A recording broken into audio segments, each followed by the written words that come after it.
ప్రపంచ కార్మికుల దినోత్సవాన్ని పురస్కరించుకుని మున్సిపల్ ఆవరణలో నిర్వహించిన మేడను పురస్కరించుకుని మాజీ మంత్రి తాటిపర్తి జీవన్రెడ్డి, మున్సిపల్ కమిషనర్ వేడుకల్లో పాల్గొని పారిశుద్ధ్య కార్మికులను శాలువాలతో సత్కరించారు. ఈ సందర్భంగా మాజీ మంత్రి జీవన్రెడ్డి మాట్లాడుతూ జగిత్యాల మున్సిపాలిటీ ఉమ్మడి రాష్ట్రంలోని నిత్యం నీటి సరఫరా చేసిన ఘనత జగిత్యాల మున్సిపాలిటీకి దక్కుతుందని ఆయన గుర్తు చేశారు. ఉమ్మడి రాష్ట్రంలోని జగిత్యాల మున్సిపాలిటీలో కేవలం 200 రూపాయలకు నల్లా కనెక్షన్ ఇంటింటికి అందజేసిన ఘనత జగిత్యాల మున్సిపాలిటీ అని అన్నారు. అంగడి బజారు, మున్సిపల్ పార్క్ వద్ద వాణిజ్య సముదాయాలు నిర్మించి జగిత్యాల మున్సిపాలిటీకి ఆదాయం సమకూర్చామని, పారిశుద్ధ్య కార్మికులకు వేతనాలు చెల్లించామని ఆయన అన్నారు. కార్యక్రమంలో పలువురు మాజీ కౌన్సిలర్లు, మాజీ మున్సిపల్ చైర్మన్ అడవాల జ్యోతి తదితరులు పాల్గొన్నారు.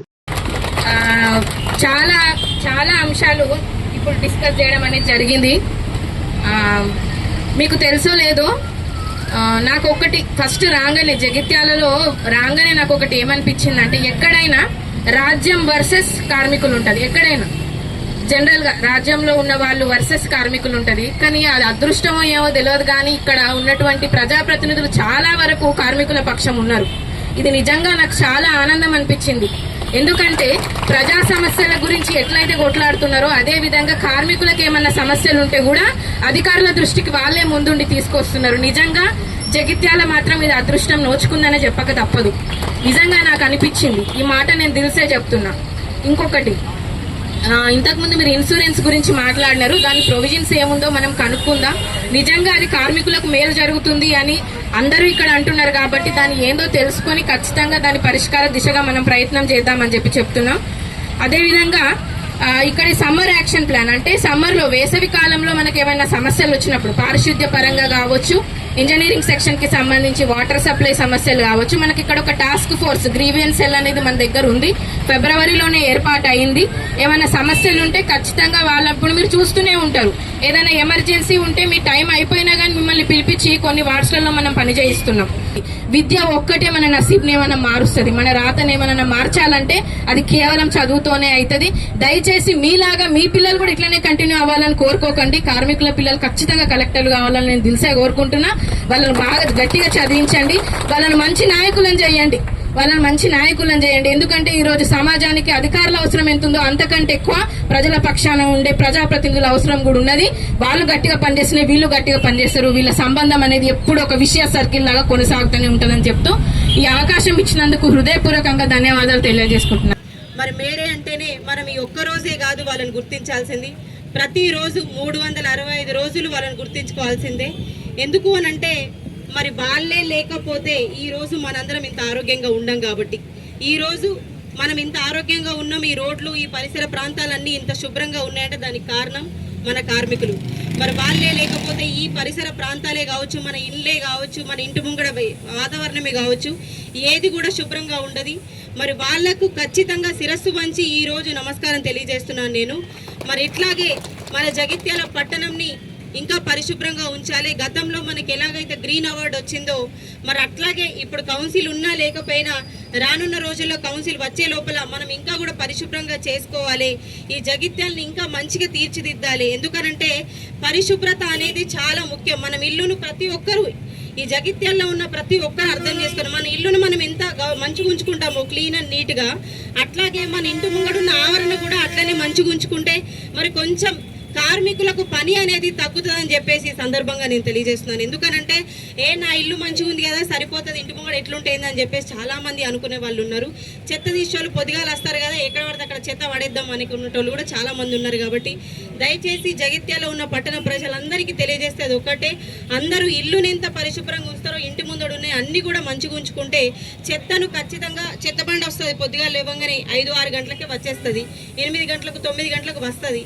మరి వచ్చినప్పుడు ఆ చెత్తను కొద్దిగా ఇంట్లో కష్టం అనకుండా చెత్త తీసుకొచ్చి చెత్త బండికి ఇస్తేనే మంచిగా ఉంటుంది. లేకపోతే రాత్రి కాగానే సాయంత్రం కాగానే ఆ చెత్తను తీసుకొచ్చి బయట పడేస్తారు.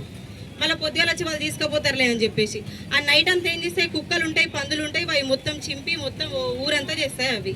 సో అవి కాకుండా ఖచ్చితంగా కార్మికులకు చెత్త అనేది ఇస్తే వాళ్ళు తీసుకుపోయి బండ్లు వేస్తారు. మాట్లాడుకున్నదే, ఎందుకంటే ఏజ్ అయిపోయినా కొద్దీ పని చేయడం కుదరదు. ఒక 50-60 దాటిన తర్వాత పని చేయడం కుదరదు కాబట్టి మరి దాంట్లో నుంచి వాళ్ళ కొడుక, కూతురా, అల్లుడా ఎవరు వచ్చినా కానీ మనం గతం నుంచే పెట్టుకుంటున్నాము. ఇప్పుడు కూడా వాళ్ళకు మళ్ళీ ఆ ఛాన్స్ ఇవ్వడం జరుగుతుందని చెప్పేసి ఇందాకనే చెప్పడం జరిగింది. సో ఎవరైనా సరే మేము చేతనైతలేదు ఎట్లా అని అనుకోవద్దు. మీ నుంచి మీ వారసులు ఎవరు వచ్చినా కానీ మేము తీసుకోవడానికి రెడీగా ఉన్నాం కాబట్టి మరి ఖచ్చితంగా మీరు ఈ విషయాన్ని గమనించాలి. ఏదున్నా కానీ మీ సమస్యలు కమిషనర్ గారికి చెప్పుకుంటే ఖచ్చితంగా తీరుస్తారు.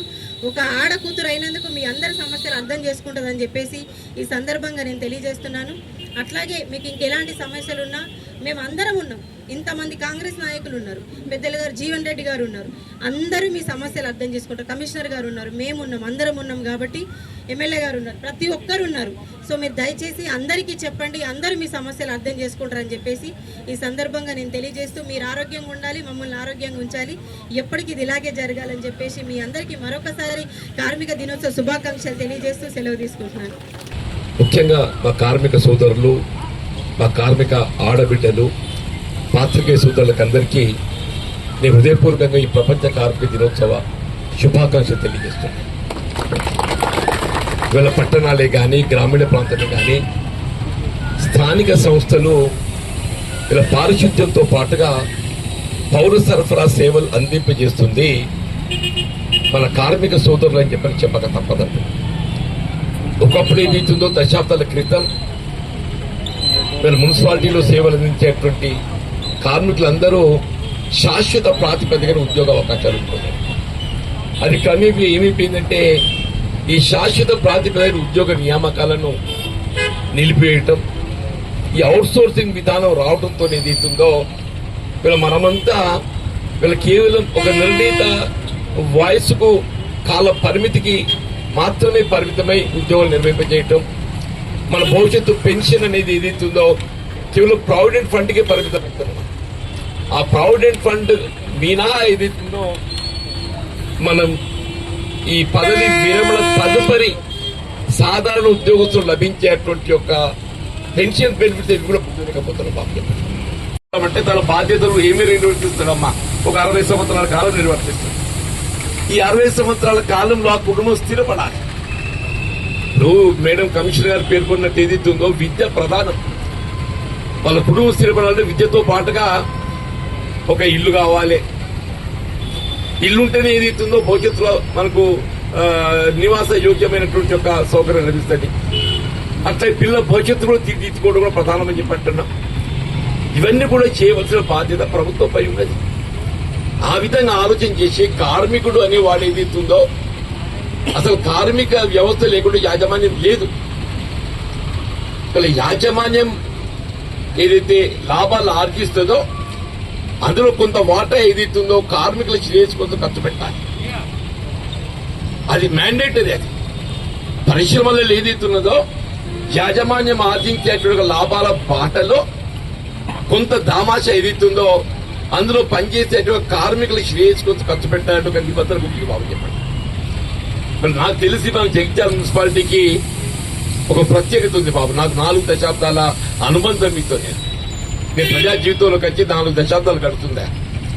ఈ 4 దశాబ్దాల కాలంలో మరి కమిషనర్ గారు ఏదైతుందో మరి జగిత్యాలలో బాధ్యతలు చేపట్టడం, ఆల్ టైం ఇక్కడ పారిశుద్ధ్యం ఏదైతుందో మరి జాతీయ స్థాయిలో అవార్డు పొందుతున్నాం మేడం. మనం పారిశుద్ధ్యంలో జాతీయ స్థాయిలో అవార్డు పొందడం ఇక్కడ. ఇలా పారిశుద్ధ్యంలో జాతీయ స్థాయిలో మనం అవార్డు పొందగలిగినామని చెప్పంటే అది మన కార్మికుల యొక్క సేవలను చెప్పక తప్పదండి. మీరందరూ మీ విద్యుక్త ధర్మం నెరవేర్చడం లోపల ఏదైతుందో పూర్తి స్థాయి లోపల బాధ్యత నిర్వర్తించడంతోనే జగిత్యాల పట్టణానికి ఉత్తమ పారిశుద్ధ్యం ఇక్కడ నెలకొల్పబడుతుందనేటువంటి అవార్డు రావడం జరిగింది. నిండిపోయిందని ఆయన విధులు నిర్వర్తించే పరిస్థితి లేదు. ఆయన భార్య విధులు చేయడానికి సిద్ధంగా ఉన్నది, బిడ్డ కూడా చేయడానికి సిద్ధంగా ఉన్నది. ఆయన బిడ్డ ఉన్నది, కొడుకులు లేరు, బిడ్డ ఉన్నది, బిడ్డ కూడా సేవలు చేయడానికి సిద్ధంగా ఉన్నది. ఇలా కమిషనర్ గారు ఏదైతుందో వారు ఎవరైనా అవుట్ సోర్సింగ్ పారిశుద్ధ కార్మికులు 60 సంవత్సరాలు పైబడి వాళ్ళు విధులు నిర్వర్తించే పరిస్థితులు ఉంటే వాళ్ళ కుటుంబ సభ్యులు అవకాశం కల్పిస్తామని చెప్పి మీరు ఏదో పేర్కొన్నారో నేను మీకు నేను ధన్యవాదాలు చెప్తున్నాను. నా దృష్టికి ఏది వచ్చినటువంటి అన్ని కూడా నియామకం చేయడానికి మీరు కొంత చొరవ చూపండి. ఎందుకంటే మీరు అంటే సమాజాన్ని బాగా చదివిందమ్మా. నేను మొన్న మీ అంబేద్కర్ జయంతి మీ ఆలోచన విధానాన్ని నేను గమనించినమ్మా. మీరు ఒక కమిషనర్గానే కాకుండా ఏదైతుందో ఈ సమాజాన్ని చదివినటువంటి ఒక ఆడబిడ్డగా ఈ సమాజాన్ని మన సేవలు అందింపజేయడానికి ఇవాళ ఒక అధికారిక హోదా అనేది ఒక అంశం మేడం. ఈ అధికారిక హోదాకు తోడు ఒక పౌర హోదా కూడా ఉంటుంది.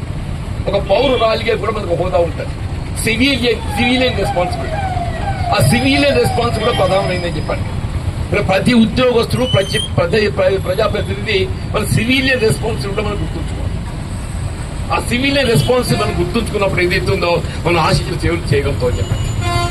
ఇదే ఈరోజు మేడే కార్మిక దినోత్సవాన్ని పురస్కరించుకొని మరి ఇక్కడికి వచ్చిన వాళ్ళందరినీ కలుసుకునే అవకాశం లభించడము. వాస్తవం మన దగ్గర ఉద్యోగం అనేది ఇంత సమస్య అయిపోయింది అంటే వీళ్ళ గ్రామీణ ప్రాంతంలో దాదాపు 10% పైన వీళ్ళ గల్ఫ్ దేశాల్లో ఉపాధి పొందుతుంది. ఇక్కడ ఉపాధి లభించకుండా ఇక్కడ ఉపాధి పొందలేక ఏదైతుందో గల్ఫ్ దేశాల్లో పోతుంది. అటువంటి కార్మికుల కొరకు ఏదైతుందో ప్రభుత్వం ప్రత్యేకంగా మరి వాళ్ళ కుటుంబాన్ని ఆదుకోవడానికి కూడా సేవలు చేస్తుంది. మీరు కూడా మీ పిల్లలకి ఏదైతే మంచి విద్యాబోధన రెసిడెన్షియల్ స్కూల్స్ ఉన్నాయి బాబు. మీరు ఏదైతుందో ఇప్పుడు కమిషనర్ గారు అన్నట్టు మీరు వీరి పిల్లలకి ఎవరైనా కానీ మేడం రెసిడెన్షియల్ స్కూల్లో విద్యాబోధన చేయదలుచుకున్నట్టయితే ప్రాధాన్యతతోని మన మున్సిపల్ కార్మికుల పిల్లలకి ఏదైతుందో ఈ రెసిడెన్షియల్ స్కూల్స్ లో చేర్పించారు ఒక బాధ్యత మీరు చేపట్టండి మేడం. ప్రియారిటీ వాళ్ళకి ఏదైతే వాళ్ళ పిల్లలు చదువునే ప్రధానం కాబట్టి మీ పిల్లలను మంచి గురుకులాశ్రమ పాఠశాల గురుకులాశ్రమ పాఠశాల అంతా majority of your SC community తప్ప వీకర్ సెక్షన్ 15 వర్గాలకి చెప్పండి. తప్పకుండా మీ విద్యా సదుపాయం కూడా మీ పిల్లలు కల్పించడం ప్రధాన బాధ్యత భావిస్తామని చెప్పంటున్నాం. ఇక ఇతరత్ర ప్రభుత్వం కల్పించేటువంటి ఒక సౌకర్యాలు ఏవైనా కానీ మీకు అందించడానికి సిద్ధంగా ఉంటామని చెప్పని నేను మనవి చేస్తూ